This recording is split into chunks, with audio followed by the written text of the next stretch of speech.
I got this Volkswagen ID.4 by chance because my motorbike's gearbox broke down, so I got this rental car for 7 days.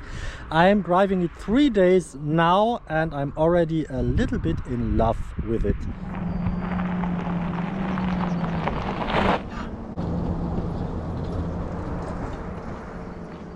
Hi guys, I'm Matthias from Cars and Bikes, and today we have a ride in this. It's a Volkswagen ID.4 Pro. And you might ask, why on earth will we do this? Has Matthias from Cars and Bikes finally lost his good old die-hard petrolhead enthusiast heart? No, I haven't. And I would pick my Porsche GT4 over this any day of any week still. But it happened last week, as you might have seen on my channel. I drove the first proper electric car, and that was really a handful, like a powerful 650 horsepower, the Hyundai Ioniq 5N. Great fun, what a car. So go and watch this video if you haven't yet. And actually last week the gearbox of my motorbike, of my Benelli motorbike, broke down after the motorbike is only 3 months old and has 13,000 kilometers, so nothing, and the gearbox broke down. Man, bad Benelli, shame on you. But more to that later. So my Benelli got fetched up from German automobile club ADAC 3 days ago, and the automobile club gives me this rental car for 1 week. So thank you, dear ADAC, always good to have you. And yeah, and it happened. I thought, okay, let's give it a try. Electric car, like long-term test with the charging and everything. Actually yesterday I charged this one. It was my first electric car charging in my life. So, and it was a bit of a struggle first, but then finally it worked. And I thought, yeah, but this is no special car, you know, not sports car, nothing, not crazy horsepower car. It's like 170-ish horsepower, but actually it goes quite well for the 2.15 tons it weighs. It has a 77 kilowatt hours battery pack, and the range should be, as Volkswagen tells you, 570 kilometers.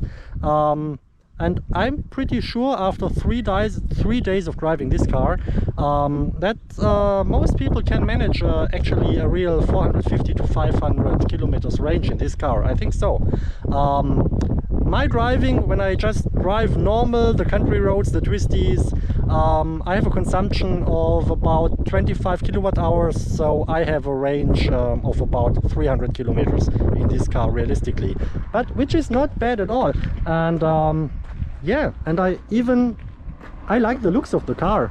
I mean, people say they don't like it, but since they came out, the smaller version, the ID.3, and this one, the ID.4, show you in the back as well. I like these designs of these cars actually. I like the looks. I always, when I see them, you see this one here is the ID.4. I always like, yeah, when I see them on the road. So this video today, let's make it the looks from the outside, in my opinion, of course, looks from the inside, infotainment, and of course how it drives. So let's start with the outside. And by the way, look at this amazing view into the valley here from high above Heidenheim an der Brenz on Schwäbische Alb, South Germany. Yeah, sideline, flyline. I think for this is a like kind of big family car. It looks actually dynamic. I think it looks really nice. Also in the back, I like these back lights as well. I like the stripe you have here, like the Porsches. You have this illuminated in the night. Yeah, I love these hips. Maybe on this side you see better with the sunlight. Yes, like here, like you see here, the hips of the car come very nice. Maybe you can see it like this. Yeah, I love this bump, let's say. Looks great. Let's have a look in the front. Actually, huge tires, huge wheels. They are, where can I read it? Actually 255 50 19 in the back, and it's 235 235 55 19 in the front. Like the design. and there the tires, they are all weather tires, so they never work really well, not in the summer and not in the winter. So I'm not a fan of all year and all weather tires. But amazingly, and I didn't expect that to say, but this car, in my opinion, drives pretty well. So it has a very good suspension, chassis, it handles really well. It's actually rear wheel drive only, so that's fun. And even with these not good tires now in summer here in Germany, it drives pretty good. And I think with a proper summer tire, man, this would be a kind of a performance family car. And also from the front, I mean, maybe even its nicest angle. So sorry for road noise, but yeah. Oh, nice motorbike. What is this? I don't know. Yeah, so looks from the outside, I would give this car actually from design, from outside, for this family car, a 7 out of 10 for sure. Let's have a look in the inside.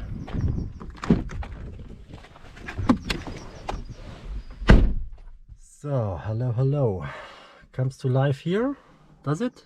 Please wait. No, not yet. Here you see range. Didn't say hello now because I entered maybe 1 minute before. Normally he says a nice hello, yeah, or something like this. I think looks nice. These seats are actually very comfy, and also they have a good side support here, so you can really drive sporty on these seats. So comfort wise, yeah, really good, no complaint. I mean, for a family car, these seats really very good. Of course not like sports car seats really, but I think for what this car is probably supposed to be and to do, perfect seats. Also in the back, actually I never tried the back. Let's try very quickly the back seat. How is this here? Is can sit like, I sit like, oh, I have, see, plenty of headroom here. Like I sit good, like I have plenty of yeah, actually plenty of foot room. This is very nice here. Yeah, can sit. Have this one. You have the plugs, the USB-C plugs here for the back passengers. You have also in the front too, see there. Yeah, nice. And also a huge trunk. Let's show you this one here. I don't know liter wise, but it's kind of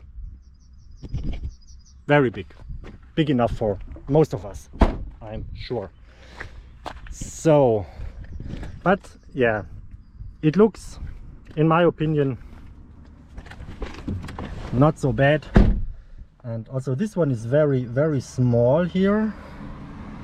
I like the steering wheel.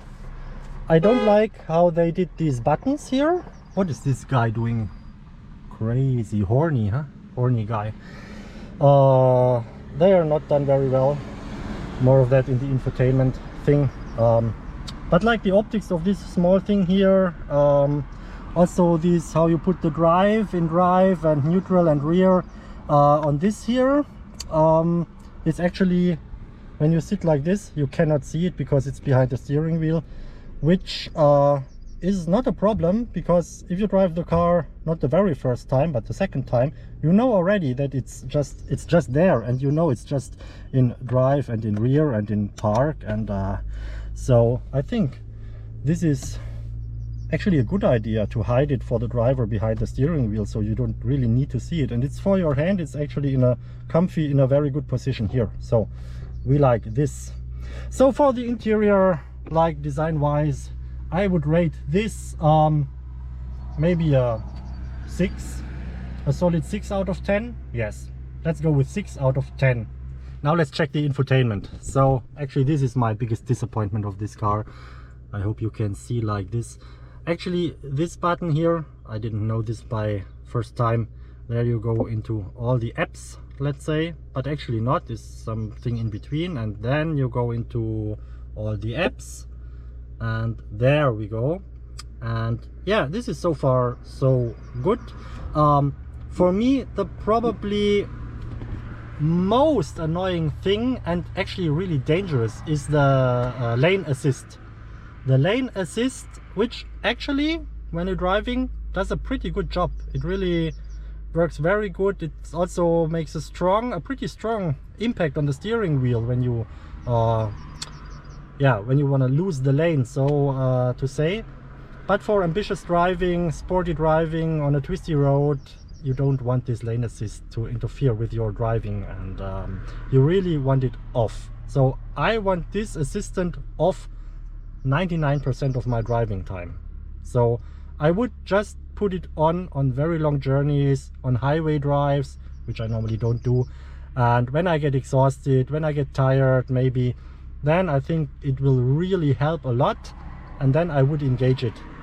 So, but I have to turn it off every single time because it doesn't remember that I turned it off. So you start the car, it's always lane assist on, and then what you gotta do, you gotta move like in this menu, and then you gotta change here,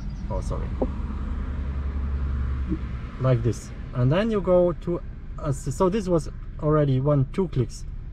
You go to assist, 3 clicks. Okay, we got to start the car. So okay, then you get this picture, which doesn't help anybody, I guess. Then you go, and while driving, because you forget, I forget all the time when I start the car to deactivate the lane assist. So I start driving, then the lane assist starts annoying me, and then while driving I will put it off. Then you get this, which doesn't help anybody, and then you have this little menu button here, but it's very small. When driving you bumpy, like it's very difficult to hit this button. Then you get the menu, there we go. And then you have the lane assist, you see, then you can turn it off. There we go. And then we can go back in the menu. Okay, that's this thing. One more thing, actually down here there are some buttons. They are also not like really buttons, like a touch screen something. Yeah, actually the climber, you go on this one. And then you see I have the auto mode engaged. So to disengage the auto mode is not when you press here, but that is okay. You can just go from smooth and middle and intense. Let's stay with middle. You disengage it if you just choose something else. For example, the fan speed, you alter the fan speed. Let's make it 0 for now. And then you lose, you don't see the setting unless you go with your hand, you approach with your hand, and then you see the dot here. Now you see, okay, what is the fan speed, like this. So let's increase the fan speed a bit. You see, like this, you see the dot. I go away, dot goes away, don't know why, but you still see the blue. You see it's where the setting is, but you go to auto. Let's do it automatically. Now it hides. You don't see, even if you approach with your hand. No, it doesn't show you what it's doing. Oh, I don't like this hiding. The secrets. Why you have secrets from me? Why you have secrets from me, dear Volkswagen ID.4? Yeah, but other than that, I mean, you have the standard things. You have actually a nice Apple CarPlay integration, that's okay.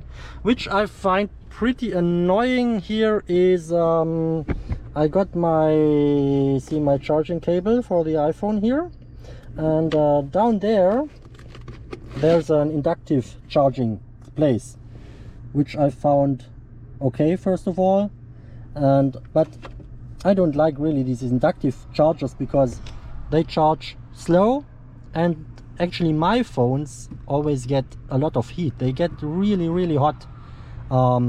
So it got, even there is no sunlight down there. Yesterday my phone got, while inductive charging, it got so hot that it turned off because of the heat protection mode.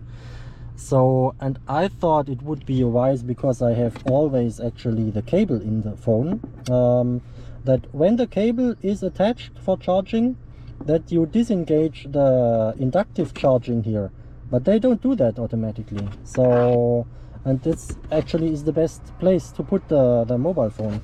And so I had to get this workaround and put like this here, and so that it doesn't engage with the induction charging and charge only from the cable and doesn't get any heat problems.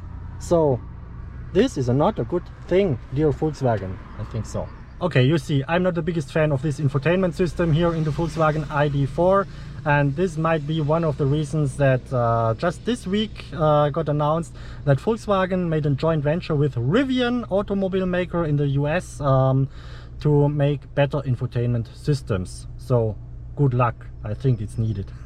And now the most important thing, let's see how she drives, shall we? Let's go, go, go, go, go.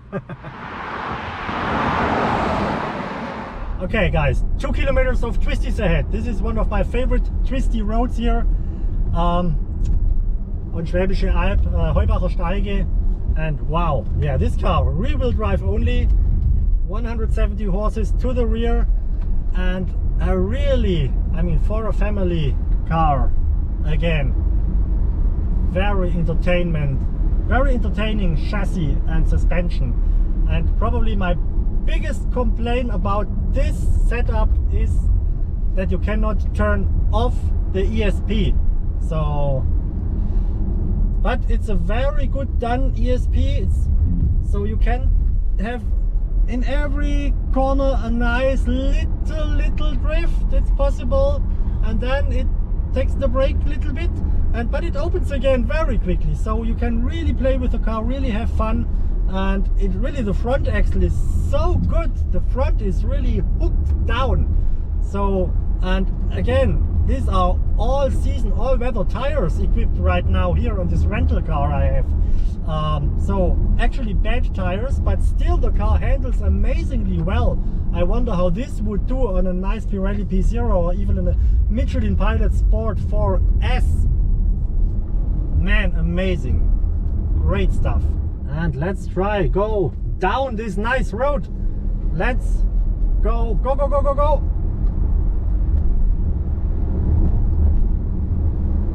So brake nice and late into this super tight hairpin band to the right, which even gets tighter in the end. Whoa, little nice drift. Of course, ESP engaging. Oh my gosh. Oh, we have to fix that. I'm sorry guys, we have to fix that. Don't know how. Okay, we have some more twisties ahead. Let's go in this one. Tight left-hander, and woo-hoo-hoo, nice drift again. Nice drift. Little bit of ESP braking on the rear axle, and then but it opens up again very quickly and nice. This car really entertaining chassis. Really, and it goes well again for this 2.15 tons it weighs, and let's say only 170 horses in the back. I don't know the Newton meters, which seem to be more important on these electric cars, of course, but it really goes well. It's not super fast. It goes from 0 to 100 in 6.6 seconds, which is quite okay. Again, not super fast, but not slow either. Woo, woo, woo. And again left. Man, this road is fun.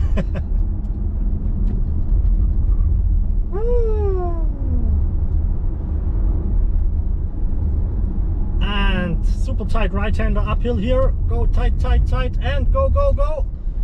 Ah, that was a little bit much ESP there, but still not too bad. And again, front axle hooked down like never before. It's great how this car steers in and really sticks to the front and loosens the rear here and there. Great fun. Love the driving, love the chassis. Ooh, that was a nice little drift. Like very balanced. Okay, last tight corner here. Whoa, whoa, whoa, tight, tight. More, tight, more. Little drift, more drift. Okay, for the driving, great fun, love it. Great, the driving fun in this car for being a family car. I rate it a 9 out of 10, really. could use some more horses, but really drives, steers, sticks and handles amazingly well. Love it. Okay guys, conclusion. Sorry, there's a bit wind and road noise up here, but look at the view. It's amazing, huh? I got this Volkswagen ID.4 by chance because my motorbike's gearbox broke down, so I got this rental car for 7 days. I am driving it 3 days now and I'm already a little bit in love with it. And as I find out that it surprisingly drives pretty well, I had to make this video for you guys. So my conclusion, I think the looks of the car, I think it looks very good. I think it looks great actually. Infotainment, not so great, but livable, doable for sure. And the driving dynamics, I love it. For a family car, what this is supposed to be, it drives amazingly well. So if you like this, make a test drive, go for it, buy it. Like, I think this is a great car. And actually we averaged today, we drove 50 kilometers and we had 31.6 kilowatt hours of consumption. So it was a bit consuming, like the twisties uphill and so, and also flooring the metal all the time. So, but it is as it is. That's the same with a combustion engine in the Porsche or so. You can do 600 in theory, you will do probably 400 most of the time. But if you put the pedal to the metal, you get maybe 200 or even only 150 kilometers with a full tank. And same is with the battery packs with the electric cars. So this said, that was my video for today. I hope you enjoyed. If you enjoyed, don't forget to give me a thumbs up for the video. And very important as always, down there, click the subscribe button. Subscribe to my channel. It's free and it will help me a lot to give you more videos like this. And actually tomorrow we drive another electric car, but it's more on the sporty side this time. A bit more power, a bit more sporty. Be excited. I'm excited for sure. So have a good one. See you next time. Goodbye, goodbye, goodbye.